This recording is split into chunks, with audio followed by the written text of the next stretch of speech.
Hello everyone. इस video में हम सीखने वाले हैं एमएस एक्सेल में होम टैब में फॉर्मेट ऑप्शन। यह ऑप्शन बहुत ही यूज़फुल है और इनका डेली बहुत ज़्यादा यूज़ होता है। तो हम इन्हें देखते हैं। यह हमारे पास कुछ एग्जांपल डाटा है जिसमें हमारे पास कुछ नंबर्स हैं। तो इसमें जो मोस्टली यूज़ होने वाला ऑप्शन है वो है, पहला ऑप्शन है रो हाइट। रो मतलब ये जो आड़ी लाइनें हैं 5, 6, 7, 40, 50, 60, इसकी जो ऑटोमेटिक हाइट्स है ये है फ़िलहाल 15। सपोज़ हमने किया 75, सो इस रो की हाइट चेंज हो चुकी है। Out of it row height.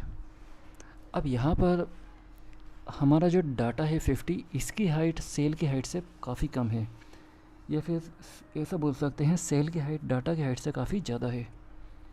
तो हम चाहते हैं सेल की हाइट उतनी ही हो जाए जितनी हाइट हमारे डाटा की है।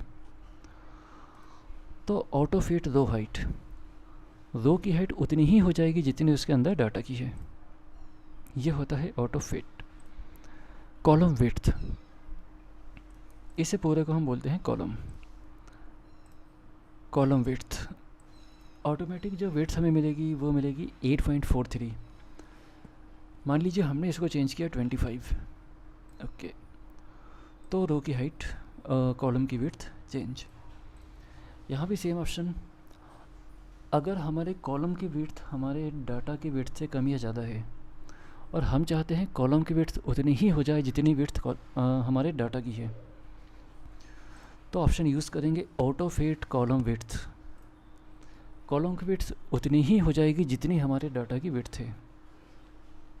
ये ऑटोमेटिक से कम है क्योंकि हमारे 50 की विड्थ ऑटोमेटिक विड्थ से काफ़ी कम है। जितना डाटा उतनी विड्थ कॉलम की।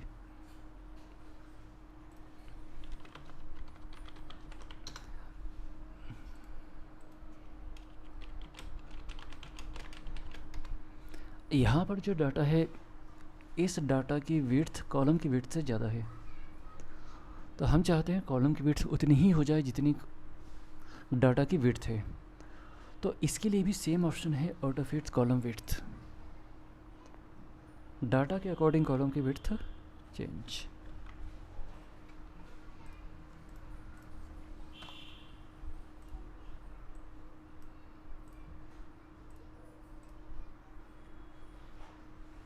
डिफ़ॉल्ट विड्थ को आप इतना ही छोड़ सकते हैं क्योंकि इसका यूज़ बहुत ज़्यादा नहीं होता है। हाइड कॉलम इनका यूज़ बहुत ज़्यादा होता है, तो देखते हैं। सबसे पहले हाइड रो। अभी हमने रो सेलेक्ट की है 40, 50, 60। हाइट हाइड रो, जो रो थी 40, 50, 60 ये हाइड हो चुकी है। अब इसे वापस लाना है।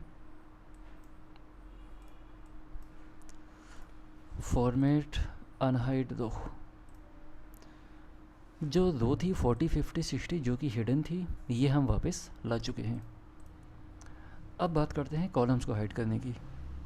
मान लीजिए हम कॉलम में हैं 20, 50, 80, column H. Format hide and hide columns.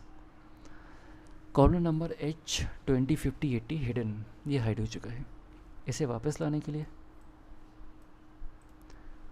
Format hide unhide columns, जो कॉलम जा चुका था वो वापस आ चुका है। ये होता है अनहाइड कॉलम्स। फिर हाइड शीट।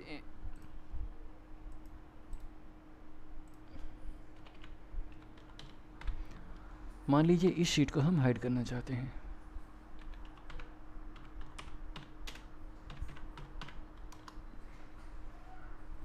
तो सबसे पहले जिस शीट को हाइड करना है उस शीट पर हमने क्लिक किया सैंपल पर।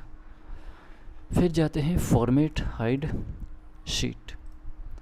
अब देख सकते हैं सैंपल नाम की शीट यहाँ पे हिडन हो चुकी है।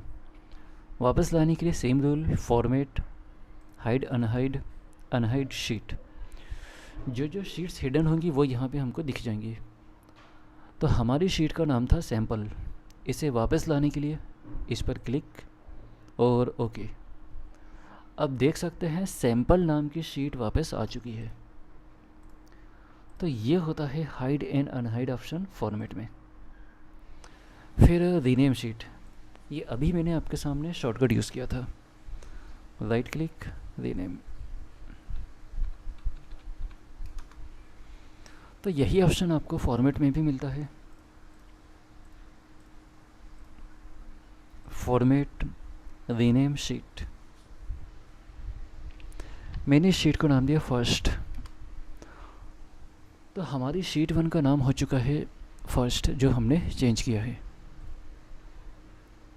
फिर मूव और कॉपी शीट, इसका शॉर्टकट बेहतर है, सिंपली क्लिक और जहाँ रखना इसे ड्रैग किया। ये होता है मूव और कॉपी शीट। यही वर्क आप ऑप्शन की हेल्प से करना चाहते हैं तो जाना होगा फॉर्मेट मूव और कॉपी शीट। बिफोर शीट, किस शीट के पहले मूव करना है, तो मैंने कहा मूव टू एंड। ओके, जो शीट थी ये मूव हो चुकी है एंड में। अब इसे मान लीजिए हम शुरू में लाना चाहते हैं, तो फॉर्मेट मूव और कॉपी शीट, शीट 2 पे क्लिक, जो फ़िलहाल फर्स्ट शीट है, और ओके। तो हमारी शीट नाम की शीट आ चुकी है फर्स्ट में, स्टार्टिंग में। लेकिन इसका शॉर्टकट आप देख चुके हैं, बेहतर है, सिंपल क्लिक कीजिए और ड्रैग, राइट क्लिक कीजिए, रीनेम।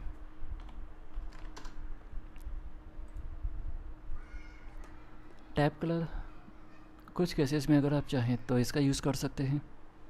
सिंपली टैब कलर्स, कौन सा कलर क्लिक करना है। जब हमने शीट पर क्लिक कर रखा है तो हमें शीट के नेम जो अभी है फर्स्ट 4 5 6 ये अंडरलाइन दिखाई देगा ग्रीन। लेकिन जब हम दूसरी किसी शीट पे क्लिक करेंगे तो इस शीट का नाम कंप्लीट ग्रीन हो जाएगा, जो हम देख सकते हैं। ये होता है टैब कलर। नहीं चाहिए तो नो कलर्स, नॉर्मल। तो फॉर्मेट के इतने ऑप्शन हैं जो आपको बेहतर तरीके से आना चाहिए, तो इनका प्रैक्टिस कीजिए। एक्सेल से रिलेटेड और भी यूज़फुल वीडियोस देखने के लिए हमारे चैनल को सब्सक्राइब कीजिए।